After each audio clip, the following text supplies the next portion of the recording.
ಏಳನೇ ತರಗತಿ ವಿದ್ಯಾರ್ಥಿಗಳಿಗೆ ಏಜು ಆಲ್ರೌಂಡರ್ ಚಾನಲ್ಗೆ ಸ್ವಾಗತ. ಈಗ ನಿಮ್ಮ ದ್ವಿತೀಯ ಭಾಷೆ ಇಂಗ್ಲೀಷ್ ಪತ್ರಿಕೆ ಹಾಗೂ ಪ್ರಶ್ನೆ ಪತ್ರಿಕೆ ಮತ್ತು ಉತ್ತರಗಳನ್ನು ನೋಡೋಣ. ನೋಡಿ, ಮೊದಲಿಗೆ fill in the blanks with suitable words, ಬಿಟ್ಟ ಸ್ಥಳಗಳನ್ನು ತುಂಬಿರಿ. ನೋಡಿ, ಒಂದೊಂದಕ್ಕೆ ಒಂದು ಅಂಕ, ಒಟ್ಟು 4 ಕೇಳಿದರೆ 4 ಅಂಕ. Dash visited the house of old couple, dash visited the house of old couple. ಉತ್ತರ ಏನು? God's messengers or stranger or angels, ಯಾವುದಾದ್ರೂ ಒಂದು ಬರೀಬೇಕು. God's messenger or stranger or angels visited the house of old couple. ಇನ್ನೊಂದು, dash was the first Indian woman to climb the summit of Mount Everest. Mount ಎವರೆಸ್ಟನ್ನು ಏರಿದ ಮೊದಲ ಭಾರತೀಯ ಮಹಿಳೆ ಯಾರು ಅಂತ ಕೇಳಿದ್ದಾರೆ. ಉತ್ತರ ಏನು ನೋಡೋಣ? ಬಚೇಂದ್ರಿ ಪಾಲ್. ಈ ರೀತಿ ಬರೀಬೇಕು, ಬಚೇಂದ್ರಿ ಪಾಲ್. ಮತ್ತು ಮೂರನೇ ಪ್ರಶ್ನೆ ನೋಡಿ, papa wanted all of them to live together as, live together as. ಉತ್ತರ ಏನು? A joint family, a joint family ಅಂತ ಬರಿಬೇಕು. ಇನ್ನು ನಾಲ್ಕನೇದು ನೋಡಿ, Rahul's father welcomed him happily, happily, welcomed him happily. ಏನಂತ ಉತ್ತರ ಇದೆ? ಹ್ಯಾಪಿಲಿ. ನಾಲ್ಕನೇದು ನೋಡಿ. ಇನ್ನು ಐದನೇದು ನೋಡಿ, Rahul was happy but his father ಅಂತ ಆಗಬೇಕಿಲ್ಲಿ, ಎಚ್ ಬರಬೇಕಿಲ್ಲಿ. His father was dash, the opposite of the underlined word is. Happy opposite ಏನು? Unhappy. Rahul was happy but his father was unhappy. The sky is deep blue. Choose the correct parts of speech. Deep blue, the sky is deep blue ಅನ್ನೋದು. Deep ಅನ್ನೋದೇನು?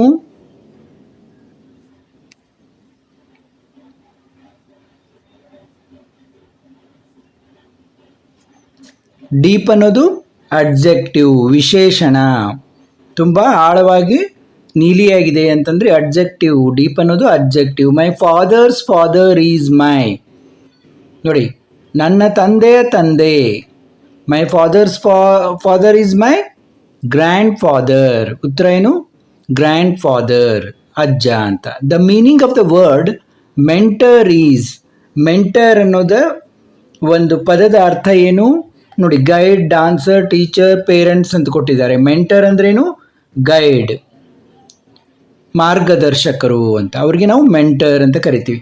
Answer the following question in one word, phrase or sentence. ಒಂದು ಪದ ಅಥವಾ ಒಂದು ವಾಕ್ಯದಲ್ಲಿ ಉತ್ತರಿಸಿರಿ ಅಂತ. ಎಲ್ಲದಕ್ಕೂ ಒಂದೊಂದು ಅಂಕ. ಇಲ್ಲಿ ಕೂಡ, ಹೂ ರಿಮೂವ್ಡ್ ಅಂಜಲೀಸ್ ಥಿಂಗ್ಸ್ ಫ್ರಾಮ್ ಹರ್ ಕಪ್ಬರ್ಡ್. ಅವಳ ಕಬರ್ಡಿಂದ ಯಾರು ಅಂಜಲಿಯ ಸಾಮಾನುಗಳನ್ನು, ವಸ್ತುಗಳನ್ನು ರಿಮೂವ್ ಮಾಡಿದರು? ಉತ್ತರ ಏನು? The angel. ತಡಿ, ಉತ್ತರ ಏನಿದೆ ನೋಡೋಣ. ಅಂಜಲೀಸ್ ಮದರ್. 9th ಅಲ್ವಾ ಅದು? ಅಂಜಲೀಸ್ ಮದರ್ ರಿಮೂವ್ಡ್ ಅಂತ. ಸಾಮಾನುಗಳನ್ನ ಯಾರು ತೆಗೆದ್ರು? Anjali's mother. Where was angel writing in the poem Abou Ben Adhem. Abou Ben Adhem ಒಂದು ಪದ್ಯದಲ್ಲಿ ಆಂಜಲ್ ಏನು ಬರಿತಾ ಇತ್ತು? Where was angel writing? ಎಲ್ಲಿ ಬರಿತಾ ಇತ್ತು? The angel was writing in a book of gold. The angel was writing in a book of gold. ಇನ್ನು 11th ನೋಡಿ, what is the Nepali name for the highest peak in the world. Highest ಪೀಕಿಗೆ Nepali word ಏನಂತಾರೆ? 11 ನೋಡಿ, ಸಾಗರ್ ಮಾತಾ, ಸಾಗರ ಮಾತಾ. ಇನ್ನು 12ನೇ ಪ್ರಶ್ನೆ ನೋಡಿ, mention who accepted the mistake in the fight. ಯಾರು ತಮ್ಮ ಮಿಸ್ಟೇಕನ್ನು ಅಕ್ಸೆಪ್ಟ್ ಮಾಡಿದರು ಫೈಟ್ನಲ್ಲಿ? ಬ್ರದರ್. ಯಾರು? ಬ್ರದರ್. ಇನ್ನು ಇಲ್ಲೊಂದು ಇದನ್ನು ಕೊಟ್ಟಿದ್ದಾರೆ ನೋಡಿ, complete the poem eager climb ಅಂತ. ಎಷ್ಟು ಅಂಕ ಇದಕ್ಕೆ? 2 ಅಂಕ. Eager I walk over stones and dust, higher and higher lost in mind. ಈ ರೀತಿ ಪೊಯಮನ್ನು ಕಂಪ್ಲೀಟ್ ಮಾಡಬೇಕು. ಇನ್ನು 14ನೇ ಪ್ರಶ್ನೆ ನೋಡಿ. Who were old couple, where did they live? ಆ ಓಲ್ಡ್ ಕಪಲ್ ಯಾರು, ಅವರು ಎಲ್ಲಿ ವಾಸವಾಗಿದ್ದರು ಅಂತ 2 or 3 ಸೆಂಟೆನ್ಸ್ನಲ್ಲಿ ಹೇಳಬೇಕು ನೀವು. Philemon and Baucis are old couple, they lived in a hut on a mound. Philemon and Baucis are old couple, they lived in a hut on a mound. ಇನ್ನು 15th question ನೋಡಿ. Make 2 pairs of rhyming words from the words given below. ತೆಳಗೆ ಕೊಟ್ಟಿರುವಂಥ ಒಂದು ವರ್ಡಿಂದ 2 peer, 2 ಜೋಡಿ rhyming ವರ್ಡ್ಸ್ಗಳನ್ನು ಮಾಡಿ ಅಂತ ಕೊಟ್ಟಿದ್ದಾರೆ ನೋಡಿ. Room, gold, accord, bloom, lord, board. ನೋಡಿ ತುಂಬ ಸುಲಭವಾಗಿದ್ದಾವೆ. ನೀವಿಲ್ಲಿ ರೂಮ್ ಮತ್ತು ಬ್ಲೂಮ್ ಮಾಡ್ಬೋದು. Room, bloom. ಮತ್ತೇನು ಮಾಡ್ಬೋದು? ಇನ್ನೊಂದು pair gold, bold. Gold, bold ಮಾಡ್ಬೋದು. ಇನ್ನೂ ಒಂದು ಪೇರ್ ಮಾಡ್ಬೋದು ನೀವು. ಯಾವುದು? ಅಕಾರ್ಡ್ ಮತ್ತು ಲಾರ್ಡ್ ಅಂತ ಕೂಡ ಮಾಡ್ಬೋದು. Describe the trace of Bachendri Pal's father. Trade of Bachendri Pal's father. Bachendri Pal ತಂದೆಯ ಉದ್ಯೋಗವನ್ನು ವರ್ಣಿಸಿರಿ ಅಂತ ಕೇಳಿದ್ದಾರೆ. 16ನೇ ಪ್ರಶ್ನೆ ನೋಡಿ. Her father was a border tradesman who would take wheat, flour and rice from India to Tibet ಆಗಬೇಕದು. Tibet on mules, horses and goats. ಅವ ಏನು ಮಾಡ್ತಿದ್ದ? ಗೋಧಿ ಹಿಟ್ಟು ಮತ್ತು ಅಕ್ಕಿಯನ್ನು ಇಂಡಿಯಾದಿಂದ ಟಿಬೆಟ್ಗೆ ಮ್ಯೂಲ್ಸ್, ಹಾರ್ಸಸ್ ಮತ್ತು ಗೋಟ್ಸ್ ಮೇಲೆ ತೆಗೆದುಕೊಂಡು ಹೋಗಿ ವ್ಯಾಪಾರ ಮಾಡ್ತಿದ್ದ ಅಂತ ಬಚೇಂದ್ರಿ ಪಾಲ್ ತಂದೆ. ಇನ್ನು 17ನೇ ಪ್ರಶ್ನೆ ನೋಡಿ. How is the company of grandchildren helpful to grandparents? ನೋಡಿ, ಮೊಮ್ಮಕ್ಕಳ ಒಂದು ಏನು ಜೊತೆ ಅಜ್ಜಂದಿರಿಗೆ, ಅಜ್ಜಿಯರಿಗೆ ಯಾವ ರೀತಿ ಅನಿಸ್ತಾ ಇತ್ತು ಕಂಪ್ನಿ ಅಂತ. The grandparents are very much affection to their grandchildren. They talk kindly, treat with love and more fun. At that moment they were also behave like children. ಅಂದರೆ ಅಜ್ಜಿ ಕೂಡ ಮಕ್ಕಳ ಹಾಗೆ ಬಿಹೇವ್ ಮಾಡ್ತಾ ಇದ್ರು ಅಂತ. Totally the grandchildren always feel their grandparents are special.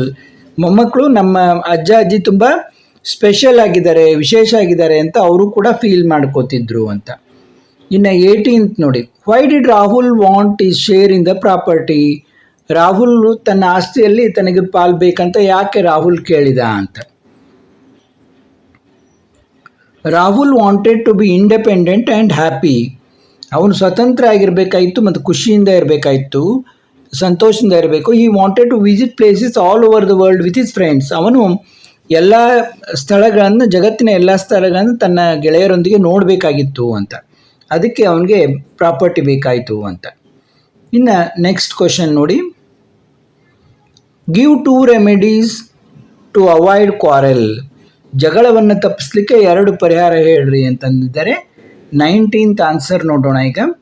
Listen actively to understand each other's perspective. ಅಂದರೆ ಬೇರೆಯವ್ರ ಮಾತುಗಳನ್ನು ನಾವು ಸರಿಯಾಗಿ ಕೇಳಬೇಕು. Stay calm and avoid raising your voice during disagreements. ಹೆಚ್ಚು ಬಾಯಿ ಮಾಡಿ ಮಾತಾಡಬಾರ್ದು ಅಂತ.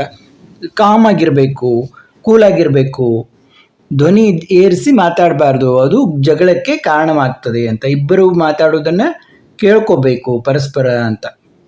Do you like the mountain climbing? Why? ಈ ಪರ್ವತವನ್ನು ಏರುವುದನ್ನು, ಪರ್ವತಾರೋಹಣವನ್ನು ನೀವು ಲೈಕ್ ಮಾಡ್ತೀರಾ? ಮಾಡಿದರೆ ಯಾಕೆ ಅಂತ ಪ್ರಶ್ನೆ.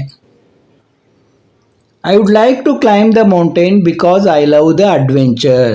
ನನಗೆ ಪರ್ವತಾರೋಹಣ ಅಂದರೆ ತುಂಬ ಇಷ್ಟ, ಯಾಕಂದರೆ ನಾನು ಸಾಹಸವನ್ನು ಇಷ್ಟಪಡ್ತೀನಿ ಅಂತ. I love the adventure. It gives the fun to me and also it refresh our mind physically and mentally. ಇದು ನನಗೆ ತುಂಬ ಒಂದು ಫನ್ ಆಗಿರ್ತದೆ ಮತ್ತು ನನ್ನ ಒಂದು ಫಿಸಿಕಲಿ, ದೈಹಿಕವಾಗಿ ಮತ್ತು ಮಾನಸಿಕವಾಗಿ, ಮೆಂಟಲಿ ಮತ್ತು ಫಿಸಿಕಲಿ ಇದು ನಮ್ಮ ಮೈಂಡನ್ನು ರಿಫ್ರೆಶ್ ಮಾಡ್ತದೆ, ಬಾಡಿ ರಿಫ್ರೆಶ್ ಮಾಡ್ತದೆ. I loved wandering in snow cloud of mountain. ಒಂದು ಪರ್ವತದ ಸ್ನೋದಲ್ಲಿ ನಾನು ಅಡ್ಡಾಡಲಿಕ್ಕೆ ಇಷ್ಟಪಡ್ತೀನಿ ಅಂತ. ಇನ್ನು 21ನೇ ಪ್ರಶ್ನೆ ನೋಡಿ. Good angels, we wish to die together. Who does the word we stand for? Who was it said to? ನೋಡಿ 21. The word we stand for Philemon and Baucis. It was said to the angels. ಇನ್ನು 22ನೇ ಪ್ರಶ್ನೆ ನೋಡಿ.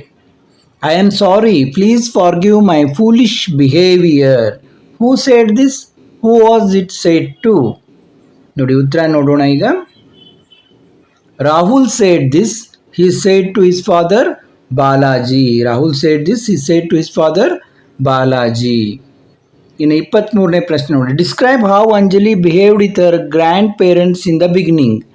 ಪ್ರಾರಂಭದಲ್ಲಿ ಅಂಜಲಿ ಯಾವ ರೀತಿ ತಮ್ಮ ಅಜ್ಜ ಅಜ್ಜಿಯರ ಜೊತೆ ಬಿಹೇವ್ ಮಾಡಿದ್ಲು, ಯಾವ ರೀತಿ ನಡ್ಕೊಂಡ್ಲು ಅಂತ ಡಿಸ್ಕ್ರೈಬ್ ಮಾಡ್ರಿ ಅಂತ 3 or 4 ಸೆಂಟೆನ್ಸಸ್, ಒಂದೊಂದಕ್ಕೆ 4 ಅಂಕ ನೋಡಿ.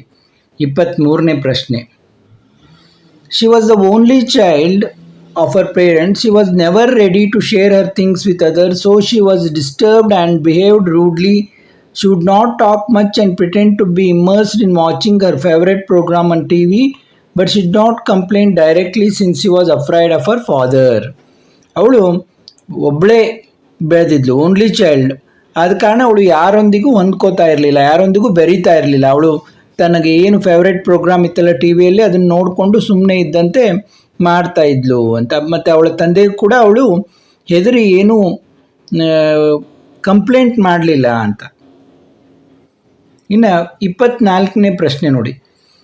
Write about Bachendri's love for adventure and the mountains. ನೋಡಿ, ಬಚೇಂದ್ರಿ ಅವರ ಒಂದು ಸಾಹಸದ ಬಗ್ಗೆ ಮತ್ತು ಅವರ ಪರ್ವತಾರೋಹಣದ ಬಗ್ಗೆ ಏನು ಅವರಿಗೆ ಪ್ರೀತಿ ಇತ್ತು ಅದರ ಬಗ್ಗೆ ಹೇಳ್ರಿ ಅಂತ ಕೇಳಿದ್ದಾರೆ. From the childhood she loved wandering in the snow clad Himalayas.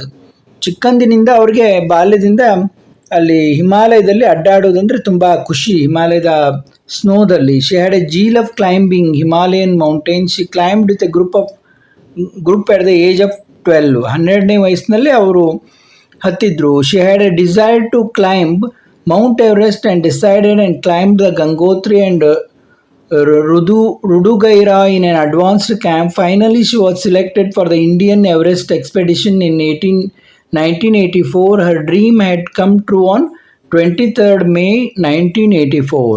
ಅಂದರೆ ಅವಳು ಸಣ್ಣ ಸಣ್ಣ ಬೆಟ್ಟಗಳನ್ನು ಗುಡ್ಡಗಳನ್ನು ಹತ್ತಾನೆ ಇದ್ಲು.